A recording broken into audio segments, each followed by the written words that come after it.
Hello friends, welcome back to my channel. And today we're going to discuss about Amazon Virtual Private Cloud, and which is also known as AWS VPC. And this topic is again useful for the people who want to prepare for cloud practitioner exam or AWS solution architect exam, and also for the people who are interested into the networking side of AWS. For them also this video will be helpful. So in this video what I am going to cover, first we will see what is virtual private cloud.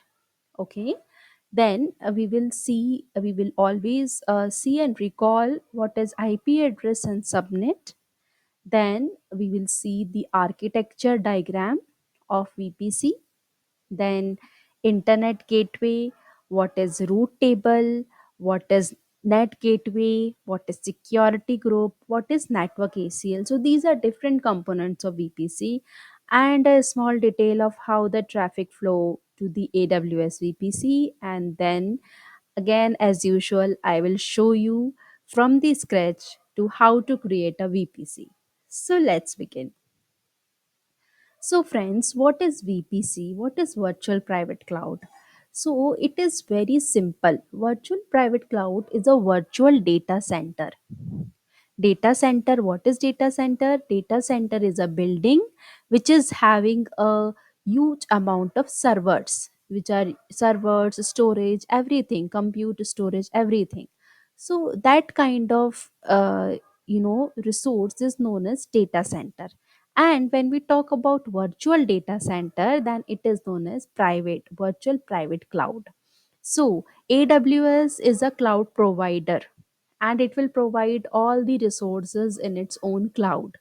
But if you want to create your own network where you will have your own IP address, your own gateway, your own security group, in that case you can always go to VPC, which is more secure option of cloud computing. So friends, Amazon Virtual Private Cloud give you full control over your virtual networking environment, including resource placement, connectivity, and security. So you have the full control. If you go and refer my old videos where I always talk about AWS managed services. What does AWS managed services means? Where AWS is managing the complete infrastructure and you just have to use the services. But contradictory to that, this virtual private cloud is completely managed by us. So everything is in our control.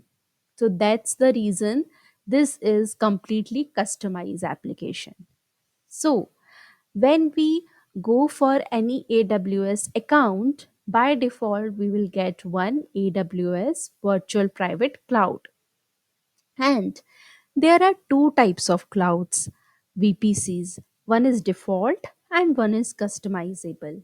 So, this customizable I am going to show you in this video. First, let's go to this diagram and try to understand what does this diagram tell us.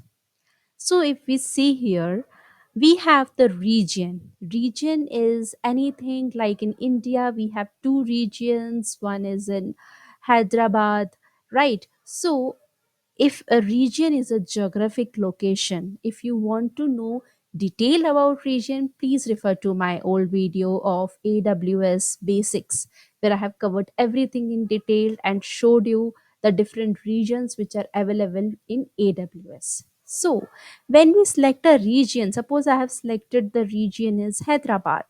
In that region we have this VPC, the virtual private cloud. For creating a virtual private cloud, we have to select an IP address.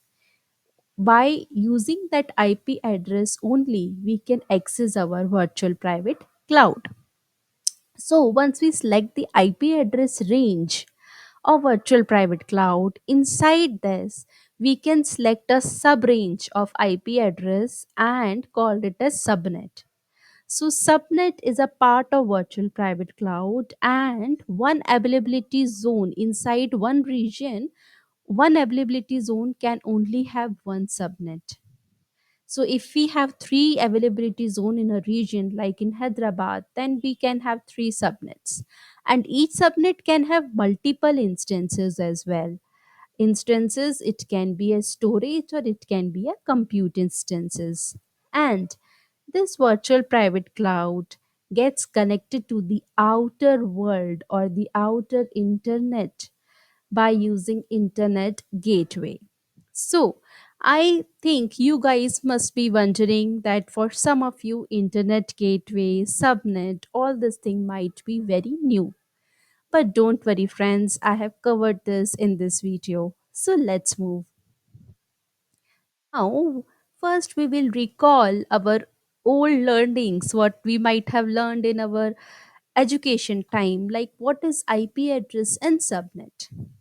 So, IP address is Internet Protocol Address. In the network layers, the OSI model, which is having different network layers like physical layer, transport layer, network layer, and so on till presentation layer. Each layer is having its own functionality for communicating between source and target. So, this IP address is a part of network layer protocol, and in this IP address is defined the address of source and target location. So, where data packets need to be transferred. So, when we transmit a data packet from our source to target, in the header of data packet, we mention the IP address. Based on the IP address only, the data packet know where it has to go. So this is about the IP address. Now, what is subnet? Subnet is a group of IP addresses. So when we have a good range of IP addresses, that is known as subnet. So while creating a VPC, we need to choose a IP address range. Now, how we can choose the IP address range? Which resource will help us to choose a private IP address range? Don't worry, friends, we have this website which will help us to choose the IP address range. Let's go to this website. So, this is the website which is cidr.xyz. You can also, access this in your own personal app, desktop or laptops. And this website will give you all the details. Suppose this is the IP address which is written, I want to use this IP address, then it will give us the first in this IP address range. This is the first usable IP address and this is the last usable IP address. So it will give us the range and it will give us the net mask. Then it will give us the CIDR base IP, broadcast IP, and total count of the IP address in that range. But friends, to access VPC or to create a virtual private cloud, in this video, I will use the most common IP address, which is 10.0.0.0 slash 16. In this IP address range, we get 65,536 IP addresses. And this is the net mask of this IP address, this is the base IP, and this is the broadcast IP. This is the first usable IP, and this is the last usable IP for this IP address range. But friends, here this is the first usable IP and last usable IP. But if you use this IP in the AWS, it will not allow you. Why? Because AWS block few IP for their own use. So starting 4 IPs from 0, 1, 2, 3, they are blocked by AWS for their references. And the last IP is also blocked by AWS for their broadcast. So, if I use this IP address range and I create my VPC, let's see what happened.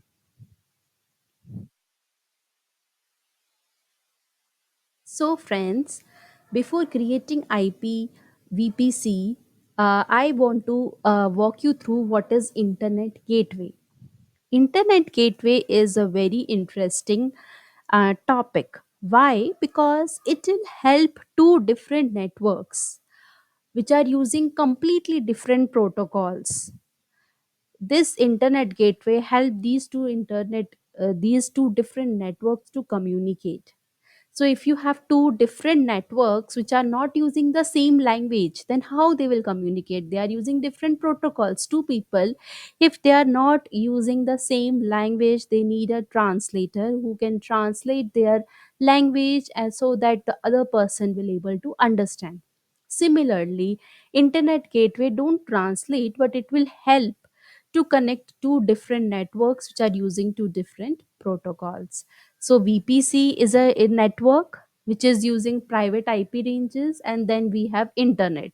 So to connect VPC to the internet, we use internet gateway. So friends, moving to the root table. What is root table? I think by the name and by this diagram, most of you guys have guessed it. It is the table which is having the route detail. For example, if we have this our Google Maps, we want to go somewhere, we just put our destination and we see the direction from our source. It will give you the entire route. You have to go first to this particular area, from there you have to go to this area, and similarly you will reach to your destination.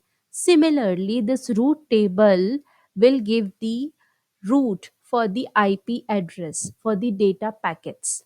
Okay, for example, I have a data packet which is having IP address, suppose 1, and it has to reach to a destination which is having IP address 6. How it will go? It will refer the route table. So let me create a table here. So this is the route table, and this is the source IP address, and this is the target IP address.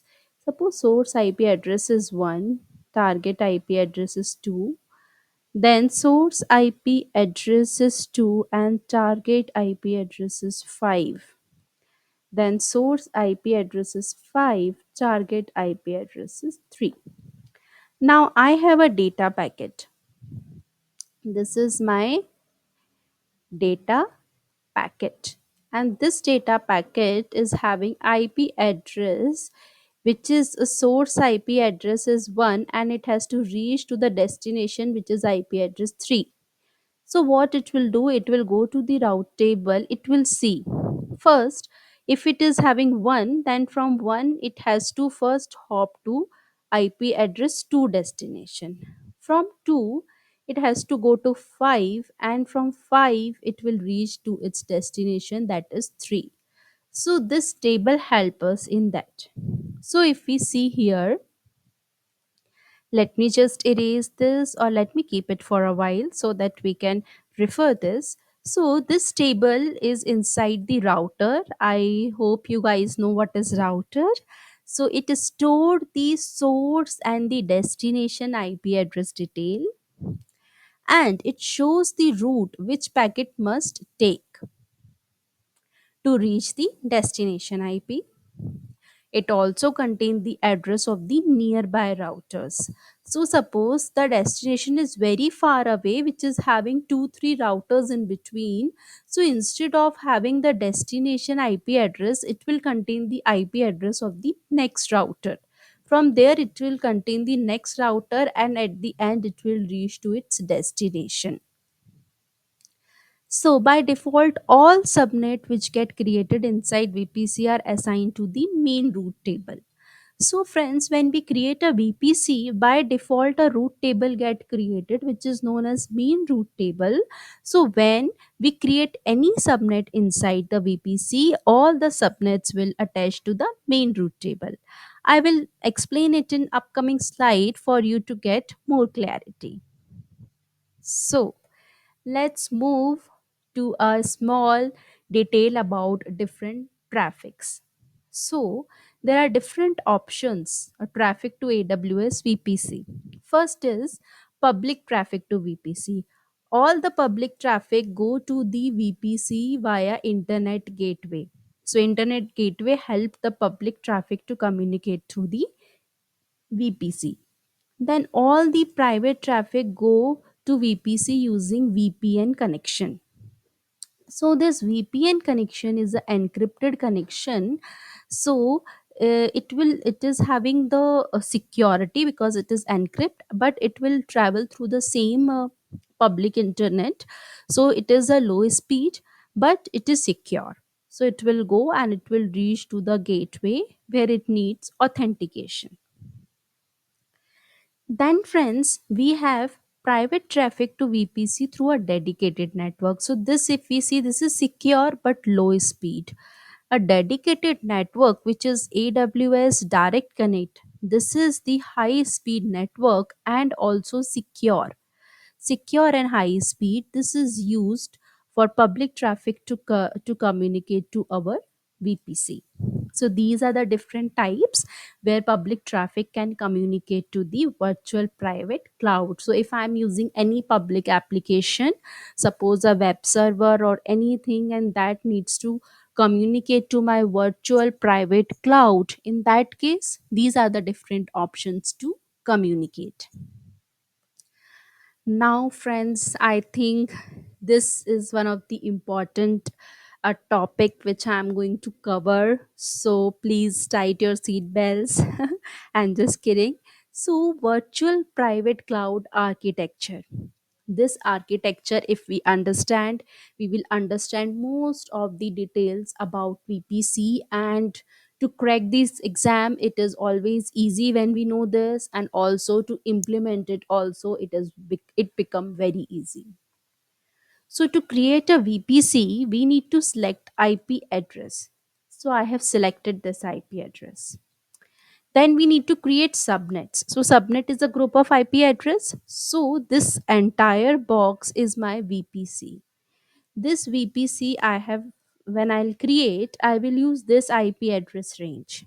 Then inside this VPC, I will create my subnet, which will use the sub IP address, the IP address which is inside this.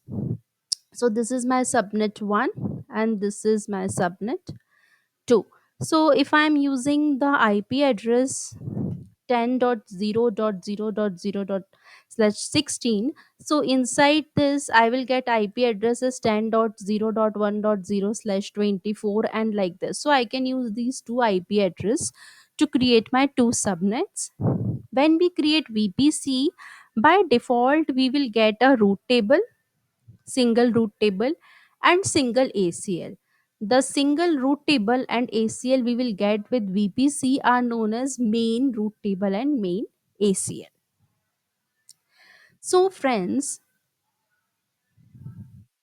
here in this video or in this diagram, if we see, first we will create this virtual private cloud. Inside virtual private cloud, we will create two subnets, and also we will create one more ACL and one more route table, and we will connect all these things. Inside subnet we will also provision our instance, EC2 instance, and then we will also attach security group with these EC2 instance, and everything inside VPC will get attached to internet gateway because we are going to attach internet gateway to our VPC. So, friends, after this architecture, this video will become too long and kind of monotonous, and you guys will also lose interest. So, I have come up with the second part of this video where we will implement this architecture directly on the AWS platform. So, please to watch the second video for more information. And till then, stay tuned. Take care. Bye bye.